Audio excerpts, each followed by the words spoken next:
సామెతలు 7వ అధ్యాయం. నా కుమారుడా, నా మాటలను మనస్సున నుంచుకొనుము. ఎవరిని పిలుస్తున్నారు? మరి లేడీస్ అయితే నా కుమార్తె. ఏమని చెప్తా ఉన్నారు? నా మాటలను మనస్సున నుంచుకొనుము. మనస్సున అంటే ఆలోచనలో. అవునా? బైబిల్ ప్రకారంగా మనస్సు అంటే ఆలోచన అన్నమాట. కాబట్టి ఏమంటున్నాడు?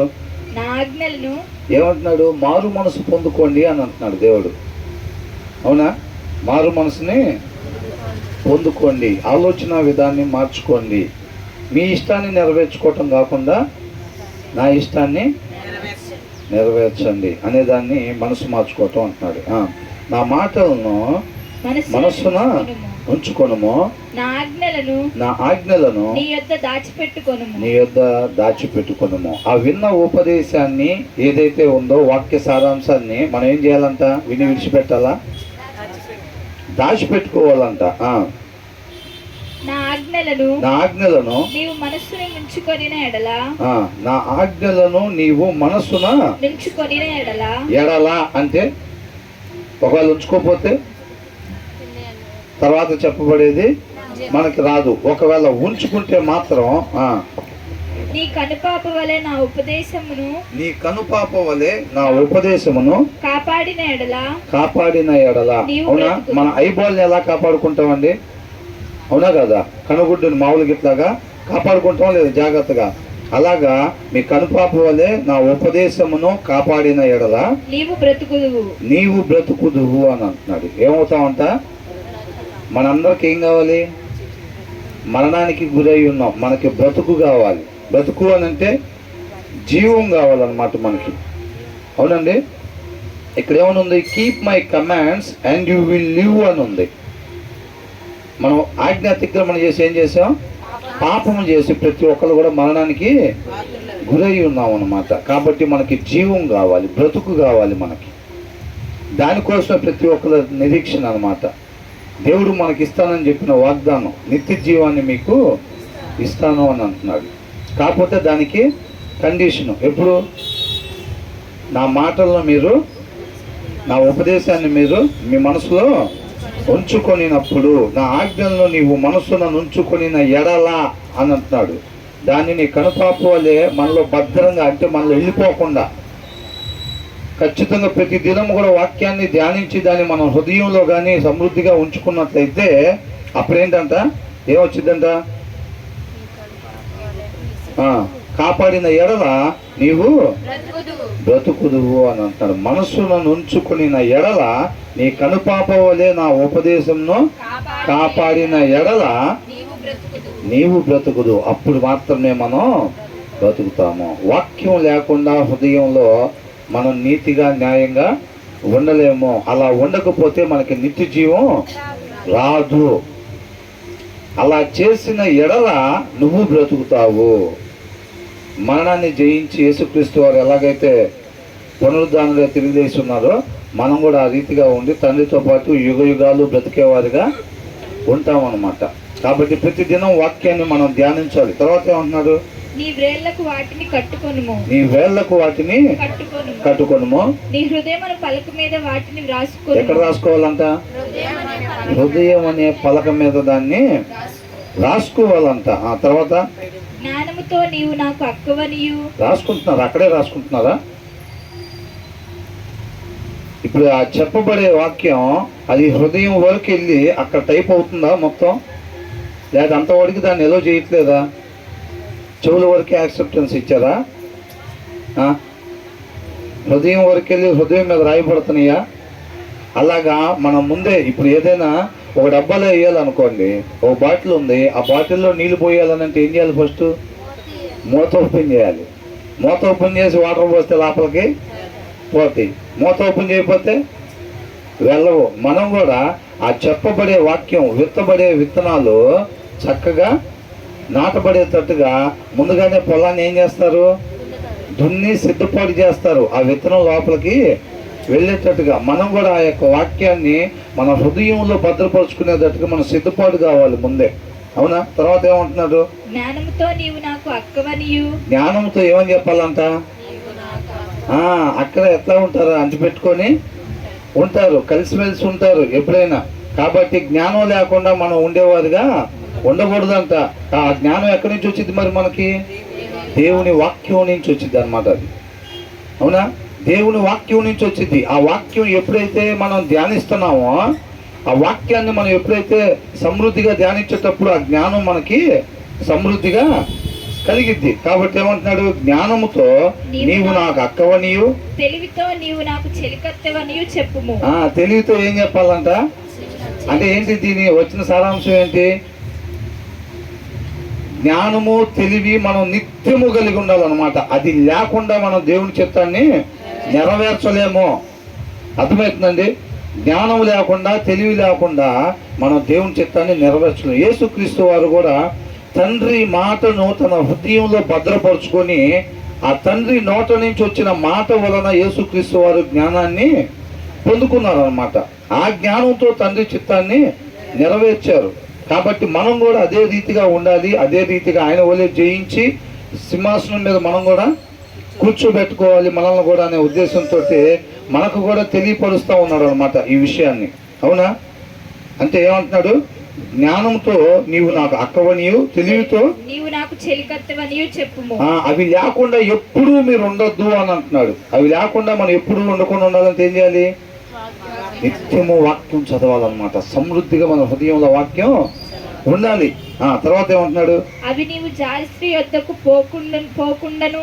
ఎవరు మాట్లాడండి? ఇవి దేవుడి మాటలు. అవునా? మరి ఎంతమందికి అలా ఉందాం అనుకుంటున్నారు? అంటే మనం చదువుకుంటే ఆదివారం కాబట్టి చదువుకుంటూ వెళ్ళాలి, లేకపోతే వినాలి అలా అనుకుంటున్నారా? దేవుడు మహాకృపను బట్టి తన ఉద్దేశాన్ని మనకి తెలియపరుస్తూ ఉన్నాడు. ఇప్పుడు ఈ విషయాలు మనకు తెలియలేదు అనుకోండి, మనం ఏం చేస్తాం? దాన్ని చదువుకొని ఏం చేస్తాం? మన ఇష్టానుసారంగా మనం జీవిస్తూ ఉంటాం. రేపటి రోజున మళ్ళీ నశించిపోయేవారుగా ఉంటాం. అలా కాకుండా ఆయన చక్కగా ఆయన కృపను బట్టి ఆయన పాదాల చెంత చేర్చుకొని మనకు మంచి మార్గాన్ని, జీవ మార్గాన్ని తెలియపరుస్తూ ఉన్నాడు. దానికి విధేయతను చూపించి మనం ఆ ప్రకారంగా ఉండేవారుగా ఉండాలి. అవి నీవు జారస్త్రీ యొద్దకు పోకుండాను. ఏవి? జ్ఞానము, తెలివి. నువ్వు వాక్యం చదవటం వలన, నేను వాక్యం చదవటం వలన ఆ యొక్క జ్ఞానము తెలివి మనలోకి ప్రవేశించింది అనమాట. అప్పుడే దేవుడి జ్ఞానం మనకు వచ్చింది. ఆ జ్ఞానంతోటి, ఆ తెలివితోటి అంట అవే మనల్ని కాపాడేది అని అంటున్నాడు. అవి లేకుండా నేను వాక్యం చదవకపోయినా సరే నేను నిలబడతా సొసైటీలో పరిశుద్ధంగా అంటే అవి ఉట్టి మాటలే. అవన్నీ ఏది కూడా జరగవు. మనల్ని కాపాడేది ఇది అనంట. ఎట్లాంటి వాళ్ళైనా సరే, ఎవరైనా సరే ఈ జ్ఞానము తెలివి లేకపోతే తప్పించుకోలేరు. అర్థమవుతుందండి? అంటున్నాడు. ఏమంటున్నాడు? అవి నీవు జారస్త్రీ యొద్దకు పోకుండాను, ఇచ్చకములాడు పరస్త్రీకి లోబడకుండాను నిన్ను కాపాడును. చూసారండి? ఏంటంట? మరి ఎందుకు దావీదు ఎందుకని కాపాడబడలేకపోయాడు? లేదు అక్కడ ఇది. అవునా? ఆయన మాట సమృద్ధిగా లేకపోవటం వల్ల ఏమైంది? జ్ఞానం కొదువైపోయింది, అక్కడ తెలివి కొదువైపోయింది. ఆ రెండు ఉంటేనే కాపాడతాయి. దావీదును మాత్రమే కాదండి, మనందరినీ కూడా ఇవే కాపాడేది. ఇవి లేకుండా జయిద్దాము అని అనుకుంటే మాత్రం అది అయ్యే పని కాదు. కాబట్టి ఏమంటున్నాడు? నీవు జారస్త్రీ యొద్దకు పోకుండాను, ఇచ్చకములాడు పరస్త్రీకి లోబడకుండాను నిన్ను కాపాడును. అవతల ఇప్పుడు ఎర్రేసినప్పుడు అపవాది ఏం చేస్తాడు అనుకున్నాం? వెలుగున్న క్యాండిల్స్ ఎవరైతే వాక్యం కలిగి ఉంటున్నారో వాళ్ళని పడగొట్టడానికి నిత్యము ప్రయత్నం చేస్తూ ఉంటారు. అలా ప్రయత్నం చేసేటప్పుడు ఏమైంది? మనం తట్టుకొని నిలబడగలగాలి అని అంటే అవతల చేసే పనులు ఇలా ఉంటాయి అన్నమాట. ఎలా ఉంటాయి? ఇచ్చకములాడు వాళ్ళు అలాంటి ప్రయత్నాలు చేస్తూ ఉంటారు. ఎప్పటికప్పుడు ఆ క్యాండిల్ని ఆరిపోయటానికి, ఆత్మీయ జీవితాలని ఆరిపోయటానికి ఎప్పటికప్పుడు ప్రయత్నం చేస్తూ ఉంటారు అన్నమాట. అర్థమవుతుందండి? కాబట్టి జ్ఞానము తెలివి కలిగి ఉండాలి. ఎనీ టైం పొద్దున పూట 6ంటికి లేచినా మనలో ఏముండాలి? జ్ఞానము తెలివి ఉండాలి. మధ్యాహ్నం 12 గంటలకు చూసినా, 3 గంటలకు చూసినా, రాత్రి 10 గంటలకు చూసినా ఆ జ్ఞానము తెలివి మనం కలిగి ఉండాలి. అవి కానీ లేకుండా ఎప్పుడు ఉంటే అప్పుడు ఇమ్మీడియట్గా ఏమైంది? మనం సత్క్రియ చేయకపోతేనంత వాకిట్లో పాపం. ఎప్పుడు వాక్యం లేకుండా ఉంటాడా, ఎప్పుడు జ్ఞానం తెలివి లేకుండా ఉంటాడు. ఇటు చూడాలండి అందరూ. ఎప్పుడు జ్ఞానం తెలివి లేకుండా ఉంటారా అని చెప్పి కాల్చుకొని ఉంటాడు అన్నమాట. అర్థమవుతుందా? మన ఆత్మీయ జీవితం కొరకు ఏం చేస్తూ ఉంటాడు? కాల్చుకొని ఉంటాడు అన్నమాట. కాబట్టి మనం జాగ్రత్త కలిగి లేకపోతే మాత్రం మనం కూడా పడిపోయే పరిస్థితి ఉంటది. ఆ తర్వాత ఏమంటున్నాడు? నా ఇంటి కిటికీలో నుండి, నా అల్లిక కిటికీలో నుండి నేను పారచూడగా. ఇది ఎవరు చెప్తున్నారు? ఎవరు రాశారు ఇది? సొలొమోను చెప్తున్నాడు అన్నమాట. ఏమంటున్నాడు? నా ఇంటి కిటికీలో నుంచి, నా అల్లిక కిటికీలో నుండి నేను పారచూడగా, జ్ఞానము లేని వారి మధ్యను, యవ్వనుల మధ్యను, బుద్ధి లేని పడిచివాడొకడు నాకు కనబడి. ఎవరంట? ఆయన చేసినట్టు చేయటానికి అయితే చేయమంటున్నారా వద్దంటున్నారా? బుద్ధి లేని వాడు అని చెప్పి రాశారు అని అంటే అలా మనం ఉండకూడదు అని దేవుడు ప్రేరేపిస్తున్నాడు. అదే కదా చెప్తుంది. ఒక అంశాన్ని అక్కడ చెప్పారు అని అంటే కొన్ని చోట్ల అలా ఉండమని చెప్తున్నారు, కొన్ని చోట్ల అలాగా ఉండొద్దు అని చెప్తున్నారు. ఏ వాక్యం మనకి ఉండమని చెప్తుంది, ఉండొద్దు అని చెప్తుంది అన్నది మనం జాగ్రత్తగా గ్రహించుకోవాలి. కాబట్టి ఏమంటున్నాడు అంటే కిటికీలో నుంచి చూస్తుంటే ఎవరు కనపడ్డారంట? బుద్ధి లేని పడుచువాడు నాకు కనబడేను. కిటికీలో నుంచి సొలొమోను చూస్తున్నాడు అంత ఇట్లాగా. అర్థమవుతుందండి? చూస్తుంటే బుద్ధి లేని పడుచువాడు ఒకడు కనపడ్డాడంట. ఎక్కడ? జ్ఞానము లేని వారి మధ్యను, యవనుల మధ్యను బుద్ధి లేని పడుచువాడు ఒకడు నాకు కనబడేను. సంధ్యవేళ ప్రొద్దుగూకిన తర్వాత చిమ్మ చీకటి కలిగిన రాత్రి వేళ వాడు జారస్త్రీ సందు దగ్గర ఉన్న వీధిలో తిరుగుచుండెను. చూసారండి? దానికి ముందు ధ్యానించుకున్న దాంట్లో ఏమనుంది? ఆ ఛాయలు కూడా మీరు పోబాకండి, మీ ఆలోచన కూడా అటు పోనీబాకండి అని అన్నాడు. వాళ్ళ ఇంటి దగ్గరికి పోబాకండి, వాళ్ళ ఇంట్లో పోబాకండి అనేది కాదు, ఆ ఛాయలు కూడా వెళ్ళొద్దని అంటున్నాడు. ఆలోచన కూడా దిశగా పోనీబాకండి అని అంటున్నాడు. అవునా? ఈ బుద్ధి లేని వాడు ఎక్కడికి వెళ్ళాడంట? అసలు ఆ సందులోకి వెళ్ళాడంట. ఆ సందులో ఎవరు ఉంటారు తెలీదా? తెలీదా? అందుకనే బుద్ధి లేని వాడు అని రాశారు. వాక్యం లేకపోతే ఏం చేస్తాం? అడుగులు అటే పోతాయి. వాక్యం ఏం చేసిద్ది? ఎటు వెళ్ళాలి, ఎటు వెళ్ళకూడదు అని చెప్పి చూపిస్తూ ఉండిద్ది. హృదయంలో వాక్యం లేనప్పుడు ఏమైంది? అంతా చీకటిగా ఉండిద్ది. చీకటిగా ఉన్నప్పుడు ఇక ఆటోమేటిక్గా హృదయం ఎలాంటిది? మోసకరమైంది. కాబట్టి చక్కగా మోసకరమైన మార్గంలో నడిపించి దయగారు చక్కగా వెళ్ళిపోతా ఉంటాడు. ఇంకా అలాగే వెళ్ళిపోయాడు అనమాట. ఈయన తర్వాత ఏమంటున్నాడు? దాని ఇంటి మార్గమున నడుచుచుండెను. ఎవరావా? జారస్త్రీ. అంతటా వేశ్య వేషము వేసుకుని కపటము గల స్త్రీ. ఆమె ఎలాంటిదంట? ఆమె కపటం కలిగిందన్నమాట. వేశ్య. ఒకతే వారిని ఎదుర్కొని వచ్చాను. అసలు అక్కడ రాకపోతే ఊరుకుంటారా? వాళ్ళే ఎదురొచ్చి మనల్ని ఆత్మీయ జీవితాలు ఆర్పేసే పరిస్థితి అయితే ఇలా పని కొట్టుకొని ఆ సందులో పోయాడంటే బయటపడే పరిస్థితి ఉంటుందా? సినిమాలు పెట్టుకొని, సీరియల్ పెట్టుకొని మంచి మాత్రమే తీసుకుంటా నేను ఆ సందులోకి పోయినా కానీ ఎవరింట్లోకి పోను, సందులో ఇటు నుంచి పోయి అటు వస్తా అంటే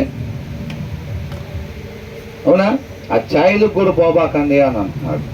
కాబట్టి వాక్యానికి లోబడేవారుగా ఉండాలి. కేవలం మగోళ్ళు కాదండి, ఆడవాళ్ళైనా మగోళ్ళైనా ఎవరైనా ఆ దిశగా ఆలోచన కూడా మనం చేయకుండా ఉండాలి అని అంటే ఆ జ్ఞానము తెలివే మనల్ని కాపాడేది.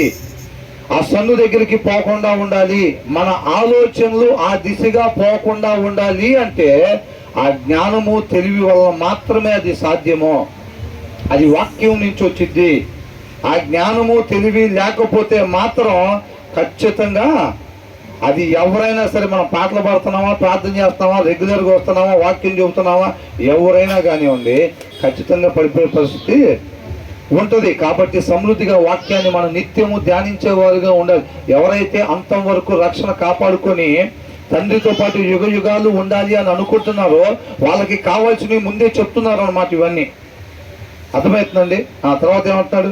అది బొబ్బలు పెట్టున్నది, స్వేచ్ఛగా తిరుగునది. స్వేచ్ఛగా ఎలాగంట?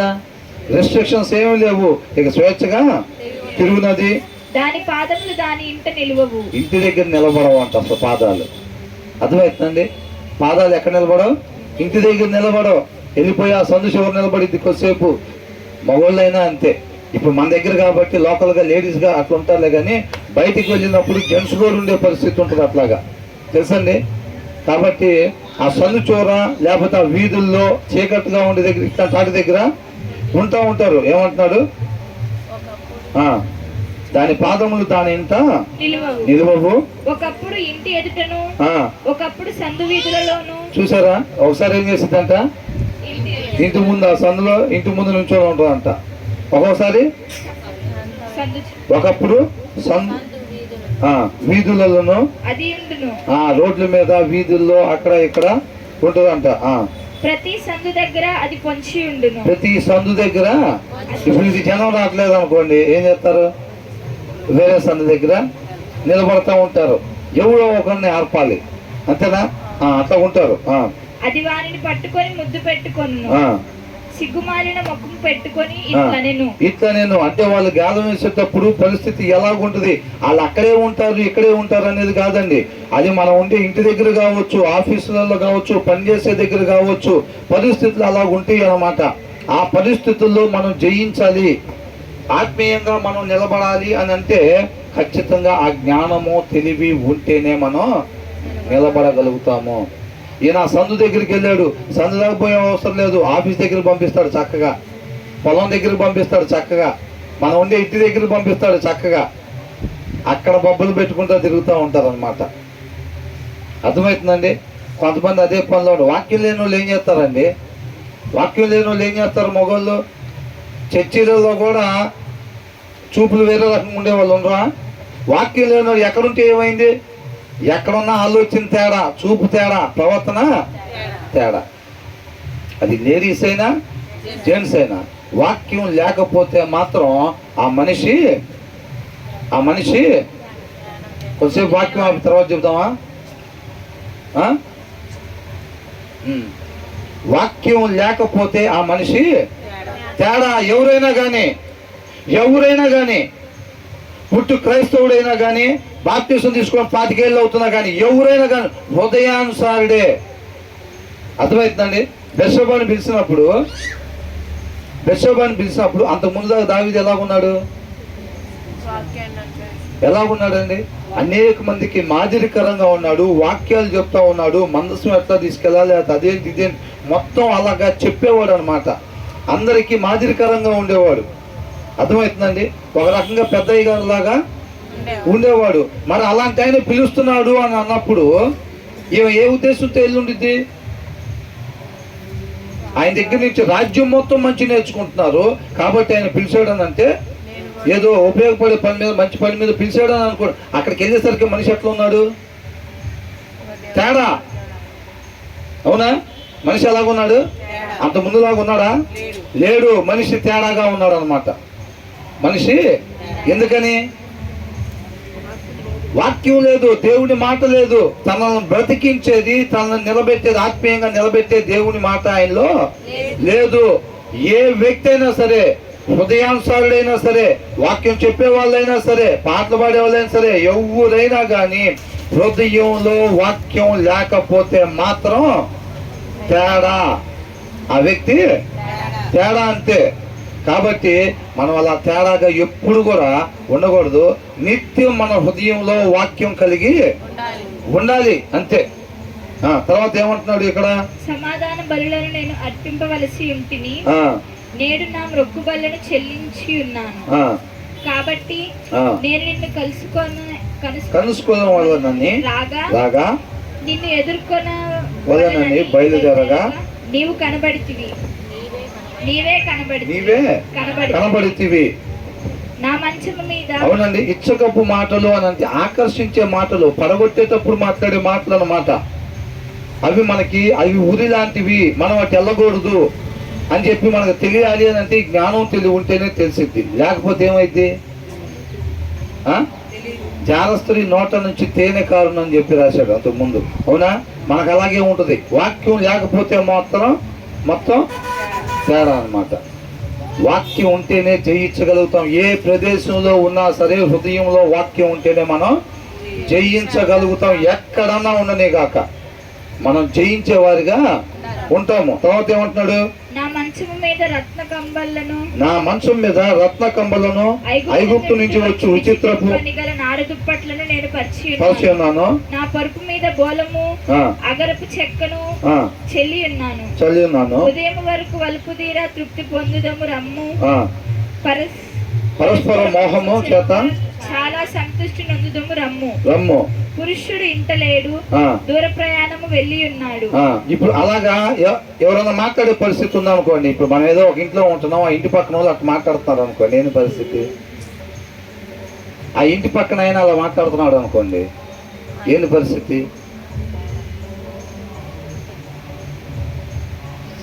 అసలు ఆ సిచ్యువేషన్లో నిలబడాలంటే ఏంటి పరిస్థితి? అజ్ఞానము తెలివి మనల్ని కాపాడుతాయి. యోసేపును కాపాడింది అది, దావీదు కాపాడబడలేకపోయింది అది లేకపోవటం వల్ల.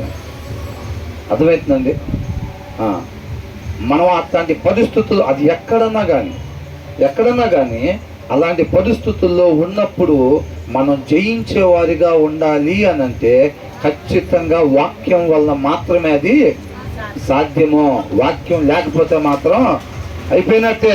చాలా మంది ఇలాంటి పరిస్థితుల్లోకి వెళ్ళి అల్లాడిపోతూ ఉంటారు, ఆత్మీయ జీవితాన్ని కాపాడుకోలేక అల్లాడిపోతూ ఉంటారు చాలా మంది.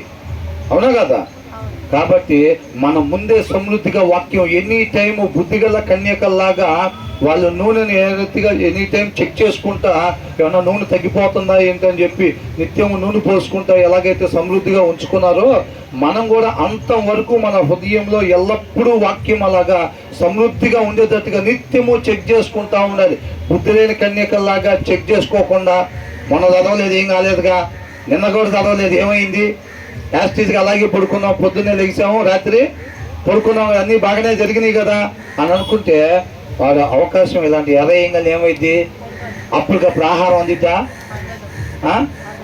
పెళ్లి కుమారుడు రాగానే ఇప్పుడు అప్పటికప్పుడు వాళ్ళకి నూనె వచ్చిందా? రాలా. నశించిపోయే వాళ్ళు. ఆ పరిస్థితి వచ్చినప్పుడు ఏది బైబిల్ అంటే ఆ టైంలో ఉండదు. అప్పటికే హృదయం అనే పలక మీద రాయబడి ఉంటే దాని ద్వారానే మనం రక్షింపబడతాము. అవునా? ఆ తర్వాత ఏమంటున్నాడు? అతడు సొమ్ము సంచి చేత పట్టుకొని పోయాను. పున్నమి నాటి వరకు ఇంటికి తిరిగి రాడు అనెను.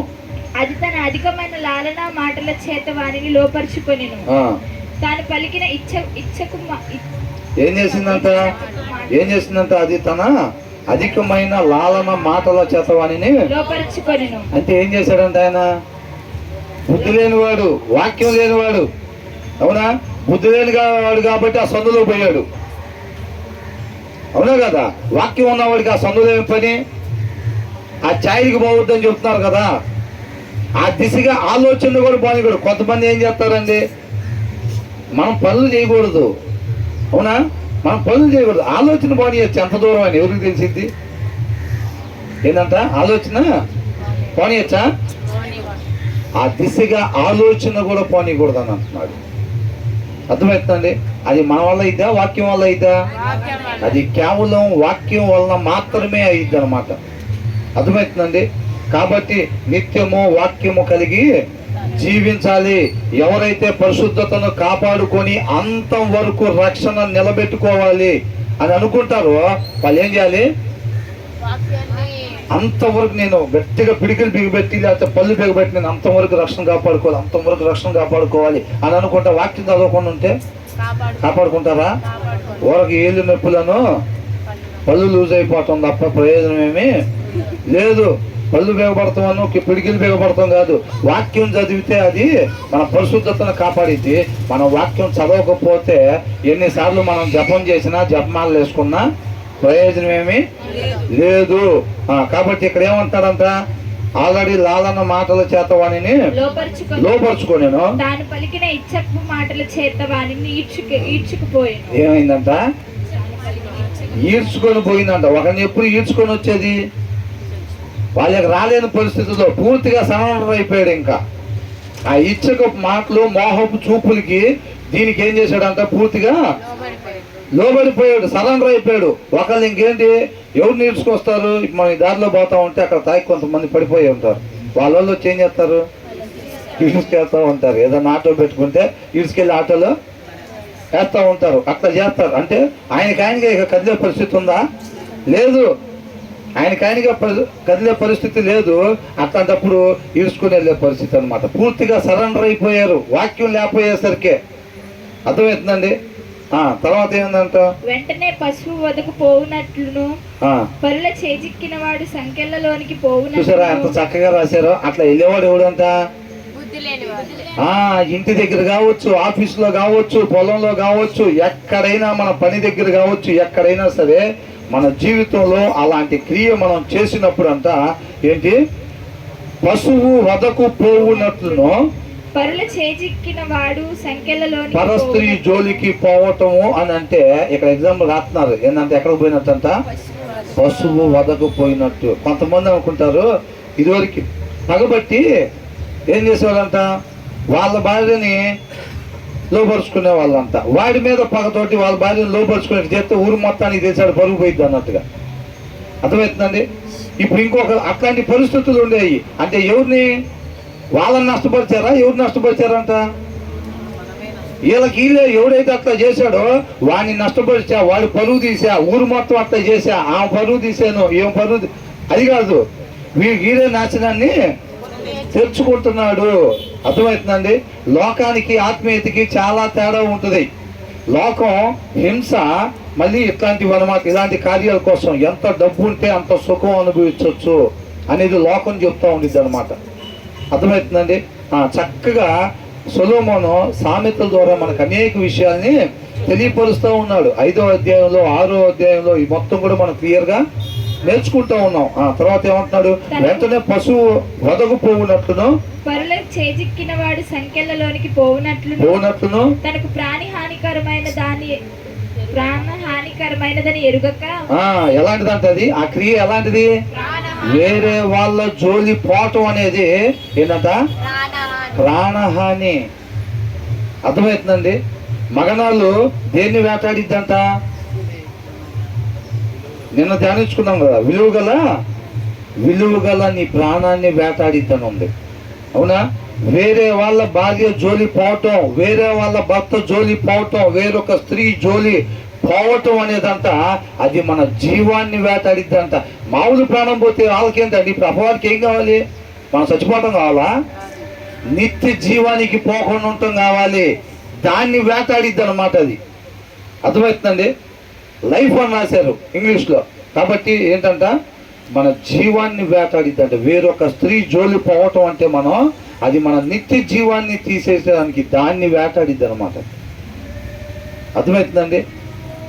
కాబట్టి మనం దాన్ని జాగ్రత్తగా గ్రహించుకోవాలి. అది మన ప్రాణం పోయిందంటే ప్రాణం దేముందలే, చక్కగా ఉన్న రోజులు సుఖం అనిపించి ప్రాణం పోతే ఇంకంతకనే ఏముంది, బతికినంత కాలం సుఖంగా బతికేమన్నట్టుండేది. ప్రాణం పోవటం కావాలా?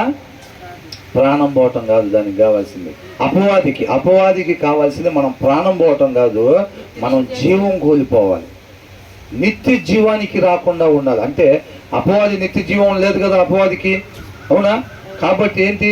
తను ఇష్టపడి దేవుడు ఎవరినైతే తయారు చేసుకున్నాడో వాళ్ళందరూ కూడా నిత్య జీవానికి వెళ్లకుండా తనతో పాటు నిత్య నరకాగ్నిలో ఉండాలని చెప్పి ఇది మొత్తం ప్రయత్నం. అవునా కదా? కాబట్టి మన జీవాన్ని కోరుకునిద్ది అన్నమాట అది. కాబట్టి దేవుడు తన ఉద్దేశాన్ని మనకి తెలియపరుస్తూ ఉన్నాడు. పొరపాటును కూడా మన ఆలోచన కానీ ఆ ఛాయలకు కానీ మనం వెళ్ళకూడదు. మన ఆలోచన కూడా దిశగా పోనివద్దు అని అంటాడు. అది ఎలా సాధ్యం? కేవలం వాక్యం వల్ల మాత్రమే అది సాధ్యము, అంతే. అవునా? తర్వాత ఏమంటున్నాడు? పక్షి త్వరపడినట్లును. ఎట్లంట? ఒకళ్ళ జోలి పోవటం అని అంటే వాళ్ళు ఎవరో తేడాగా చూస్తుంటే నువ్వు కూడా కొద్దిసేపు అక్కడ నుంచున్నావు అంటే ఏమవుతున్నట్టు? చక్కగా షర్ట్ వేసుకున్నట్టుగా, ప్యాంట్ వేసుకున్నట్టుగా ఏంటంట ఉరి చక్కగా మెరగ తగిలించుకుంటున్నట్టు, బాగానే తగులుకుందా లేదా అని చూసుకుంటున్నట్టు. ఎవరు? ఇప్పుడు మనం బస్టాండ్లో బస్సు కోసం వెళ్ళామండి. బస్టాండ్లో బస్సు కోసం వెళ్ళగానే ఎవరో ఒక ఆమె తేడాగా ఉంది, లేదా లేడీస్ ఎవరైనా బస్టాండ్లో బస్సు ఎక్కడికి వెళ్ళారు, ఒక ఆయన ఎవరో తేడాగా చూస్తున్నాడు. సరే కొద్దిసేపు మనం కూడా ఇక్కడ ఉన్నాం, ఇదేదో బాగానే ఉంది అని అనుకుంటే ఏం చేస్తున్నట్టు? చక్కగా ఉరి ఫ్యాన్ వేసుకొని తగిలించుకొని చక్కగా ఫిట్ అయిందా లేదో చూసుకుంటున్నాం అని అర్థం అనమాట. అర్థమవుతుందండి? అదే జరుగుతుంది. ఎవరికి వేస్తున్నారు? అవతల వాళ్ళకి వేస్తున్నారా? మనకు మనమే చక్కగా మెడక తగిలించుకుంటున్నాం. ఎవరు లాగే పని ఏం లేదు. బైబిల్ చెబుతుంది అదే. వీడు పోయి ఆ సందులోకి పోయి ఏం చేస్తాం? అపవాది అన్నట్టు లాక్కెళ్ళారు. అపవాది గారు లాక్కెళ్ళి నేను బైబిల్ చదవద్దని ఎవరు చెప్పాడు? చదువు చదువు చదువు అని మొత్తుకుంటుంటే చదవకుండా విడిచిపెట్టి నేనైనా నిలబడతా, ఆత్మీయంగా నిలబడతా, అంతవరకు నిలబడతా, అనేక మందికి మాదిరికరంగా ఉంటా. ఎట్లా నిలబడతావు? అది మీ వల్ల నా వల్ల అయ్యేది కాదు. అది కేవలం వాక్యం వల్లనే సాధ్యం. వాక్యం లేకుండా ఈ భూమి మీద మనిషి అనేవాడు మంచి అనేది చేయలేడు. క్లియర్గా రాస్తుంది దాంట్లో. అయినా సరే బైబిల్ తీసి వాక్యం అది అక్కడే పెడతాను, అలమరలోనే పెడతాను, నేను మాత్రం ఆత్మీయంగా ఎరగదీస్తానంటే అవి ఏమి ఎరగదీసేది ఉండదు, ఏమైనా ఇరిగిపోవటం తప్ప. అర్థమవుతుందండి? బహుశా కొంతమందికి ఏమవుతుందంటే ఓవర్ కాన్ఫిడెన్స్ ఉంటుంది. నేను పోయిన వారమే చదివేసే 10 అధ్యాయాలు 10 వారాల్లో సరిపోయింది. ఎత్తండి గాలాలు వేసినా నిలబడతా గట్టిగా, ఎత్తండి బాణం వేసినా నిలబడతా నేను గట్టిగా అనుకుంటాడు. బహుశా దావీదు కూడా అట్లాగే అనుకున్నాడేమో. అంత ముందు వారం గట్టిగా చదివేస్తుంటాడు. ఆ దినం మాత్రం ఒక్కరోజేగా ఏమైంది, ఒక్కరోజేగా అని అనుకుంటాడు. ఎక్కడుంటాడంట? పాపం ఎక్కడ ఉంటుందంట? వాకిట్లో. ఎలా ఉంటుందంట? పొంచి ఉండిద్ది అన్నమాట. పొంచి ఉండి మన హృదయం వైపే చూపు. ఒక మనిషి అంటే తన హృదయాన్ని పరిగణలోకి తీసుకోవాలని ఉంది బైబిల్లో. అర్థమవుతుందండి? జింక కోసం పులి ఏ రీతిగా పొంచి ఉండిద్దో ఎలా ఉంటుందంట పాపం? గుమ్మ వాకిటి దగ్గర అంట పొంచి ఉండిద్ది. దాని చూపు ఎలా ఉంటుంది? అటు ఇటు చూసుకుంటే అటాక్ చేసిద్ది. ఆ పులి పేక మాత్రమే కనపడుతూ ఉంటుంది. దానికి ఏ కనపడిద్ది? జింక పేక మాత్రం కనపడిద్ది. ఒక్కసారి గాల్లోకి లెగిస్తే పట్టుకోవటం జింక గాల్లో ఉన్నా సరే పర్ఫెక్ట్గా వెళ్ళి పేక మాత్రం పట్టుకునిద్ది అంతే. అది పాపం కూడా వాకిట్లో పొంచి ఉండి చూస్తూ ఉంటుంది మన హృదయంకి వెళ్ళి అంతే. ఎప్పుడు వాక్యం లేకుండా దొరుకుతాడా అని చెప్పి చూస్తూ ఉండిద్ది. ఎప్పటి వరకు పొంచి ఉండిద్ది? అంతం వరకు పొంచి ఉండిద్ది అనమాట. అర్థమవుతుందండి? అంతం వరకు పొంచి ఉండిద్ది. ఎంత సీనియర్ అయినా భారతదేశం తీసుకుని 50 ఏళ్ళు కావచ్చు, 50 ఏళ్ళ నుంచి వాక్యం చెబుతూ ఉండొచ్చు, 50 ఏళ్ళ నుంచి పాటలు పాడుతూ ఉండొచ్చు, 50 ఏళ్ళ నుంచి ప్రార్థన చేస్తూ ఉండొచ్చు. అప్పుడు కానీ ఇప్పుడు వీళ్ళు నూనె పోసుకొని రాలేదా? బుద్ధి లేని కన్యకులు పోసుకొనే వచ్చారు. ఆ టైంలో నూనె లేదు వాళ్ళ దగ్గర. అర్థమైందండి? ఎప్పుడైతే హృదయంలో వాక్యం లేకుండా ఉండిద్దో ఇమీడియట్గా జంప్, అంతే. ఇమీడియట్గా జంపు. ఆ టైంలో జంప్ చేసినప్పుడు మనకేం లేదు, షీల్డ్ లేదు. యుద్ధంలో డాల్ తీసుకుని వెళ్తారు కదా, అవతల వాడు పొడిచినప్పుడు ఏం చేస్తారు? ఆ డాల్ని అడ్డం పెట్టుకుంటారు. ఆ డాల్ లేదనుకోండి ఏమైతే గుండెల్లో దిగబడిద్ది అంతే. అవునా? మనం ఏం చేసాం? హృదయంలో వాక్యం లేకుండా అది వాకిట్లో ఉండిద్దని తెలుసా లేదా? తెలిసి కూడా హృదయంలో వాక్యం లేకుండా నిలబడ్డాం. అది ఒక్కసారిగా అమాంతంగా ఎగిరి ఎప్పటి నుంచో కాసుకుని ఉందన్నమాట. ఒక్కసారిగా అమాంతంగా ఎగిరినప్పుడు ఏం చేస్తాం? అడుకోగలుగుతామా? మన దగ్గర వాక్యం అనే డాలు లేదు. మన వల్ల అయ్యే పని కాదు. 2 చేతులు అడ్డం పెట్టినా సరే అది డైరెక్ట్గా హృదయాన్ని అటాక్ చేసేసిద్ది అంతే. అట్లా అనమాట. కాబట్టి మన వాక్యం అనేది దేవుని వాక్కు. దాన్ని చదివి దానికి ఎప్పుడైతే పూర్తిగా లోబడతామో ఆయన చెప్పింది చెయ్యాలంతే. ఆయన ఏదైతే వాక్యం అయినో దేవుడు చెప్తున్నాడో దానికి లోబడటం అంతే. ఆయన వద్దు అన్న దాంట్లో నేను పోకూడదు. అది అబ్రహాం దేవుడితో నడిచెను అని అంటే మనం కూడా ఆ రీతిగా దేవునితో నడవటం అని అంటే ఆయన చేయమన్నది చెయ్యాలి, ఆయన వద్దు అన్నది చేయకూడదు అంతే. అప్పుడు మనకి ఇవన్నీ కావలిగా ఉంటాయి అన్నమాట. ఆ జ్ఞానము తెలివి మనల్ని కాపాడిద్దే. అప్పుడు నీ కుడి పక్కన 1000 మంది పడిపోయినా, ఎడం పక్కన 10,000 మంది పడినా అపాయం నీ వద్దకు రాదు. నువ్వు ఏమీ లేకుండా వాక్యం అనే డాలు లేకుండా కమ్మగా వదిలిపెట్టి బజార్లో నిలబడినట్టుగా వాక్యం లేకుండా హృదయాన్ని ఉంచావనుకో ఏమైంది? అది అవునా కదా? తర్వాత ఏమంటున్నాడు ఇక్కడ? తనకు వాని గుండెను అంబు చీల్చి వరకు ఏంటంట? తనకు ప్రాణహానికరమైనదని ఎరుగక ఉరి యొద్దకు పక్షి త్వరపడినట్లు. ఆయనకి ఎలాగుంది? ఆయనకేమో తేనెలాగుంది. అవునా? పాపం ఎలా ఉంటుందంట? తీగుండిద్ది. కాబట్టి ఆయనకి తేలిలా కనిపిస్తా ఉంది, కానీ అది ఎక్కడికి వెళ్తున్నాడంట ఆయన? ప్రాణహాని ఉందని ఎరుగక ఉరి యొద్దకు పక్షి త్వరపడినట్లును ఆగలేకపోతున్నాడు. అంటే తనను తాను స్వాధీనంలో లేడు.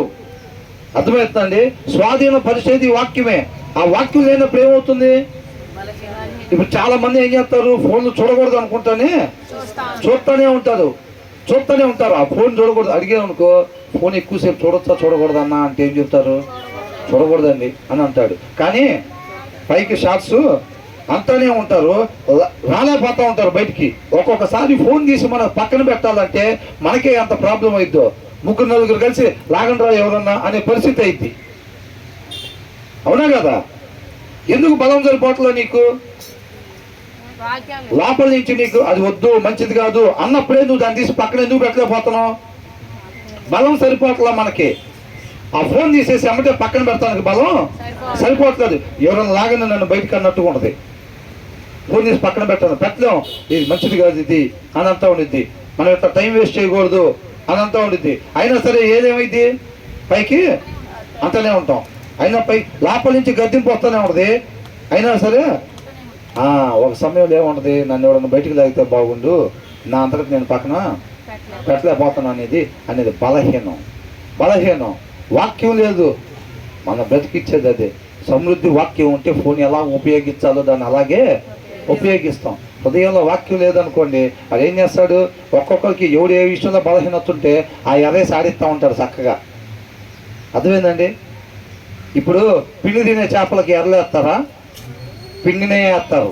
అవునా? ఆ రకమైన చేప పట్టాలని అంటే జాలరు ఏం పట్టుకొస్తాడు? పిండి తెచ్చుకుంటాడు. ఎర్రలతో పట్టే చేపలకి పిండి తీసుకొస్తారా?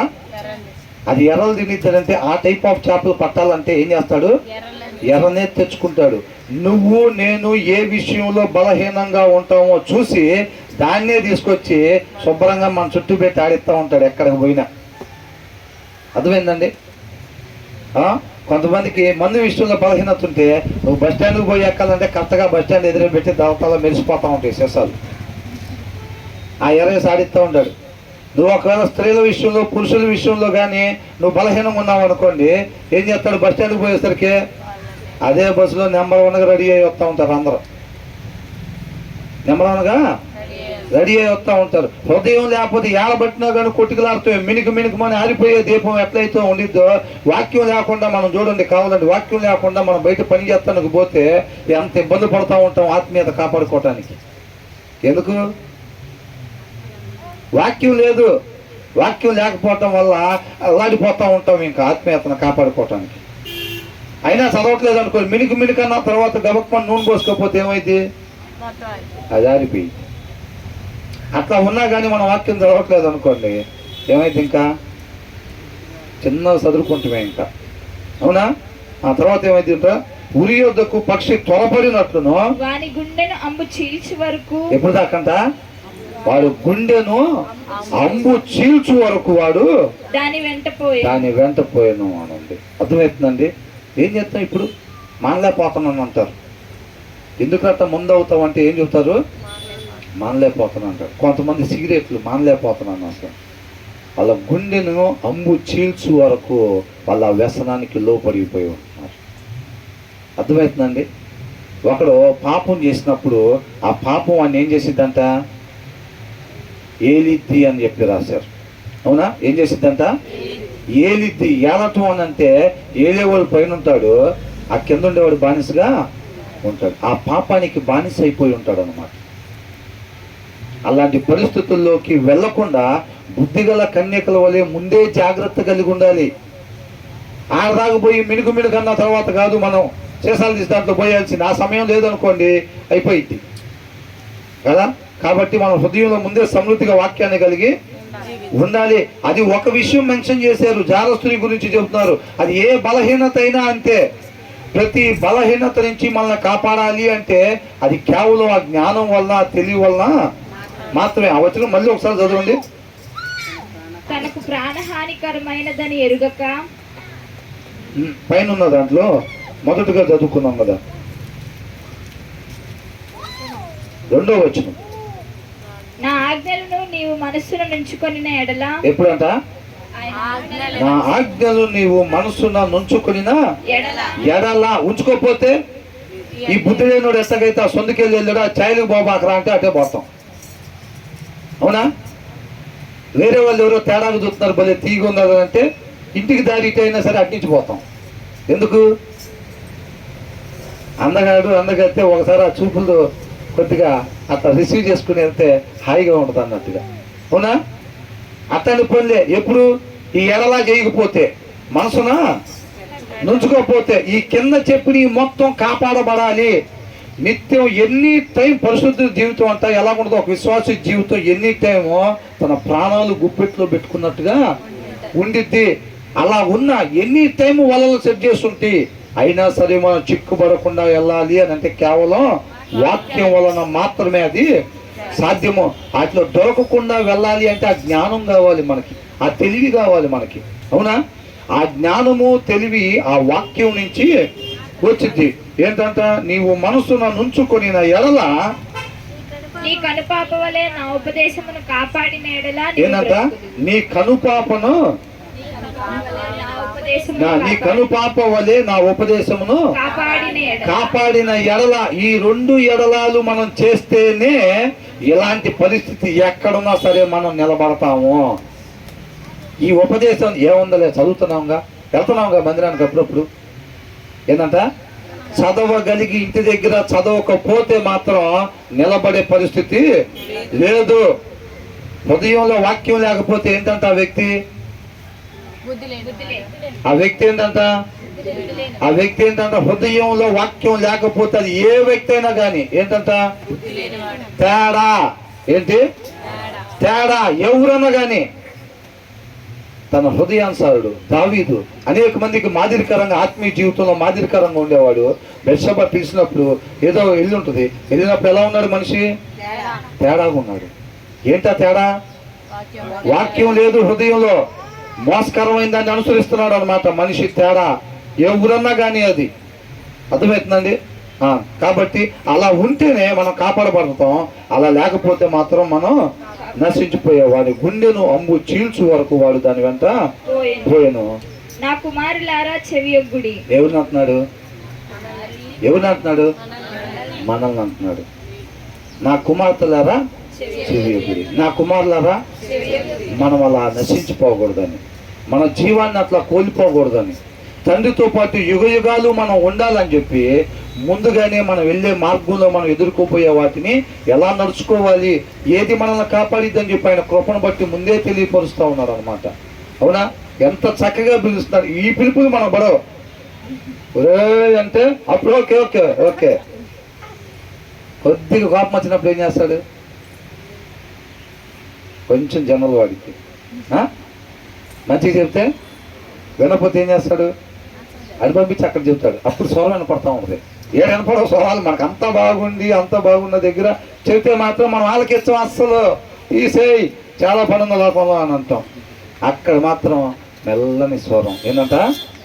మెల్లని స్వరం వినపడుతుంది బ్రదర్ నాకు అంటే అప్పుడే బ్రదర్కి ఆ మాటలు చెప్పేది. ఏమా మొన్నదాకా ఆ రకంగా కలిసి చెప్తున్నారు కదా, శుక్రవారం, ఆదివారం పొద్దున, ఆదివారం సాయంత్రం, బుధవారం చెప్పినప్పుడు అప్పుడు ఏం వినపడలేదా?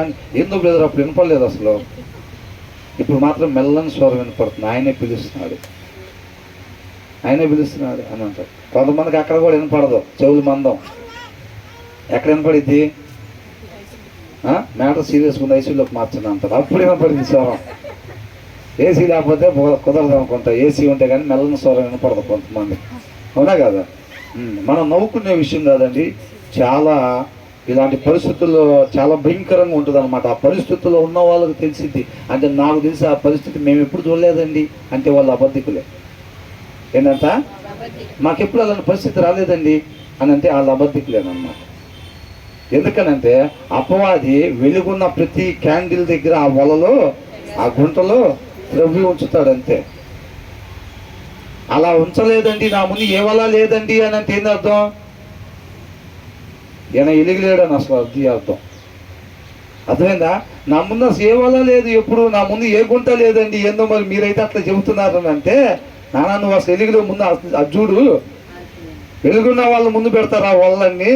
అసలు నీ ముందు ఏ వాళ్ళ పెడతలేదు అని అంటే ముందు అసలు నువ్వు వెలుగులేవు నాయనా, నీతో పని లేదు, ఆల్రెడీ ఆరిపోయిన వాళ్ళ దగ్గర ఆయనకి పని లేదు అపవాదికి అని అంటాడు. కాబట్టి అది చెక్ చేసుకోవాలి. తర్వాత నా కుమారులారా చెవియొగ్గుడి, నా నోటి మాటలను ఆలకింపుడి. ఏం చేయాలంట?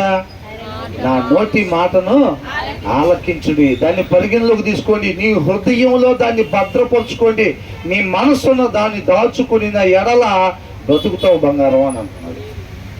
లేకపోతే నశించిపోతావు అంటున్నాడు. అది కాబట్టి అది చూసుకోండి. ఏమంటాడు? చెవియొగ్గుడి, నా నోటి మాటల ఆలకింపుడి.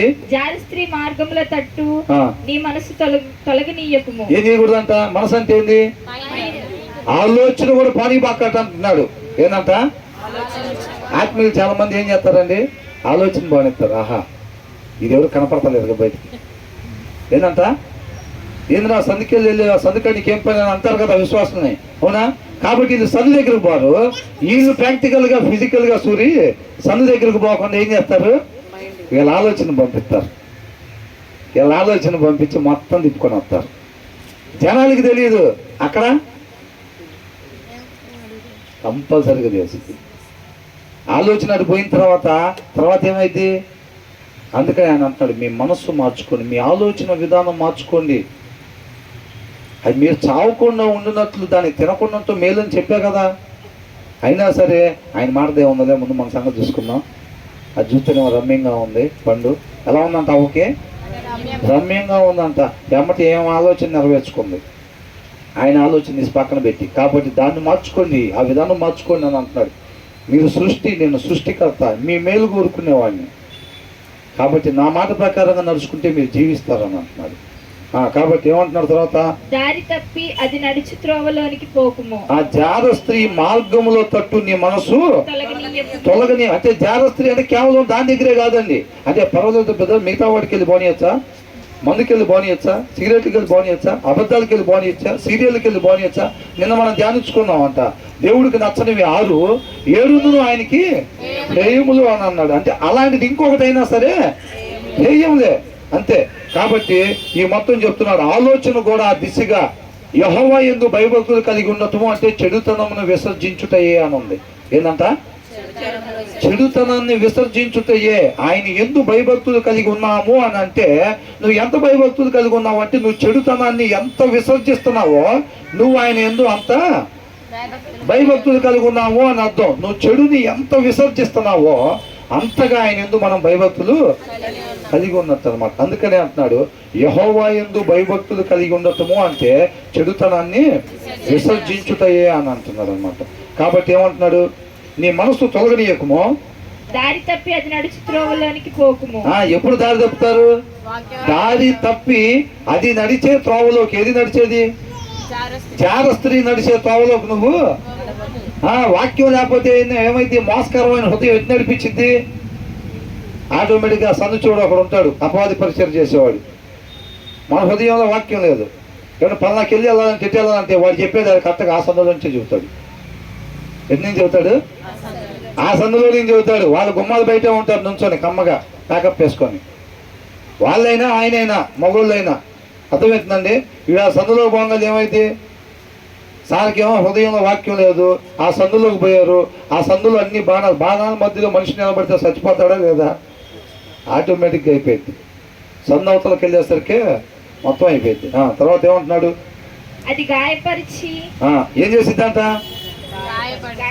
కానీ చూడటానికి ఎట్లుంది? జార స్త్రీ నోట నుంచి ఏం కారిద్దంట? తేనె కారును. తేనె ఎలా ఉంటుందండి? తీగా ఉండిద్ది. తేనె గారిద్దంట. ఇచ్చకపు మాటలు చెప్పాను అంటున్నాడు. లాలన చేత ఈడ్చుకెళ్ళిందంట. ఏం చేసిందంట?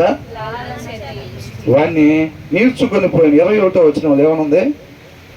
అది తన అధికమైన లాలన మాటల చేత వారిని లోపరుచుకొనెను, తను పలికిన ఇచ్చకపు మాటల చేత వారిని ఈడ్చుకుని పోయాను. వాటి నుంచి కాపాడాలి. అవి ఉరి లాంటి మాటలు చూడటానికి అలా ఉన్నాయి. రుచి తేనెలాగా కనపడవచ్చులే కానీ అది ఎట్లంట? ముస్ని పండంతా చేదు. రిజల్ట్ అలా ఉండిద్ది కానీ పైకి మాత్రం అది ఇలా ఉండిద్ది అన్నమాట. అది ఆ జ్ఞానము తెలివి ఉంటేనే మనకి తెలిసిద్ది. అర్థమవుతుందండి? పరస్త్రీ జోలి పోవటం అని అంటే అది దేన్ని వేటాడిద్దంట ఆ క్రియ? మన జీవాన్ని వేటాడిద్దంట అది.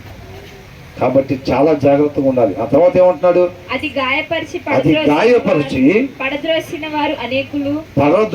వారు అనేకులు తెలియక హృదయంలో వాక్యం లేకుండా పొయ్యి అట్లాగా అక్కడ దాకా పోదాం అంతే. ఏంటంట ఎక్కడ దాకంట?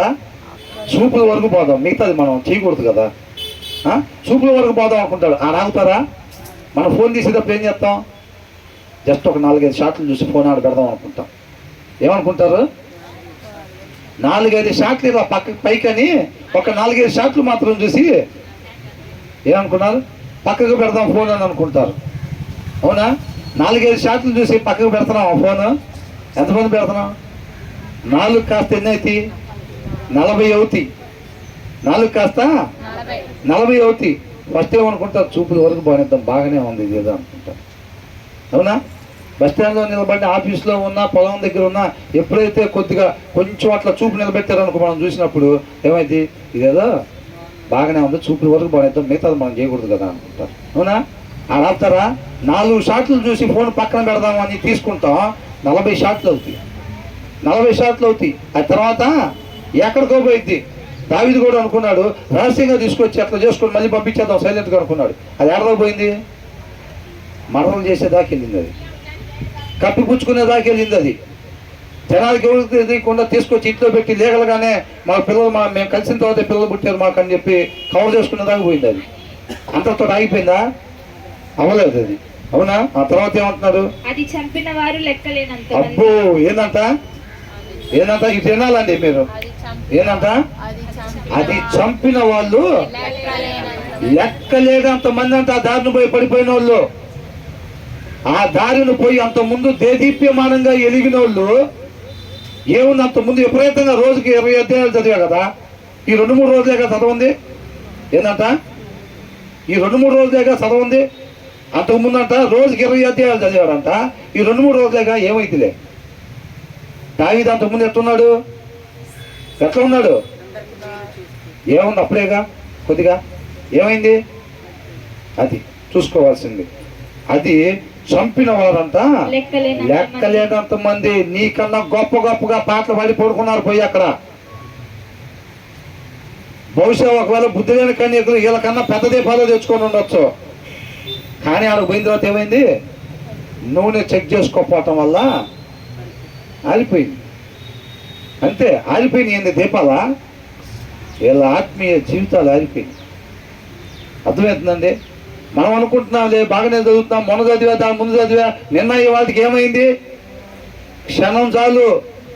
ఆల్రెడీ ఎనీ టైం వాకిట్లో పొంచి ఉంటుంది. దాన్ని గుర్తు పెట్టుకోవాలి. ఒక్కరోజు కూడా సాహసం చేయకూడదు. వాక్యం చదవకుండా ఉండే సాహసం చెయ్యకూడదు అంతే. తర్వాత ఏమంటున్నాడు? అది చంపిన వారు లెక్కలేనంత మంది. దాని ఇల్లు పాతాళమునకు పోవు మార్గము. ఏందంట? దాని ఇల్లు ఏందంట? జారస్త్రీ ఇల్లు, మందుపానం చేసే ఇల్లు, సిగరెట్ లాగే ఇల్లు, సీరియల్ చూసే ఇల్లు, అబద్ధాలు చేసే ఇల్లు. అలాంటి ఆ కోవకు చెందిన మొత్తం వాక్యం అయిన దేవుడు ఏదైతే వద్దు అని చెబుతున్నాడో అవన్నీ కూడా ఎక్కడికి తీసుకెళ్లే మార్గం అంట? పాతాళానికి తీసుకెళ్లే మార్గం. అది తేనెలాగానే ఉంటుంది, తీగానే ఉంటుంది, ఆకర్షిస్తా రమణీయంగానే ఉంటుంది. నీలో జ్ఞానం తెలివి లేకపోతే మాత్రం ఏమవుతారు? ఈడ్చుకొని వెళ్ళిపోయింది అంతే. నేను ఈడ్చుకొని వెళ్ళిపోయితే వాక్యం ఉంటేనే ఏమీ చేయలేడు. వాక్యం లేకపోతే సచ్చినోడితో సమానమే. అపవాదికి ఎట్లంట? నీలో మజిల్స్ ఉండొచ్చు, కన్నులు తిరిగి ఉండొచ్చు, హైట్ ఉండొచ్చు, కలర్ ఉండొచ్చు, నువ్వు ఏదైనా ఉండొచ్చు, నీలో వాక్యం లేకపోతే ఈడ్చుకొని వెళ్ళటమే నిన్నది అంటాడు అపవాది. అంతే. అవునా?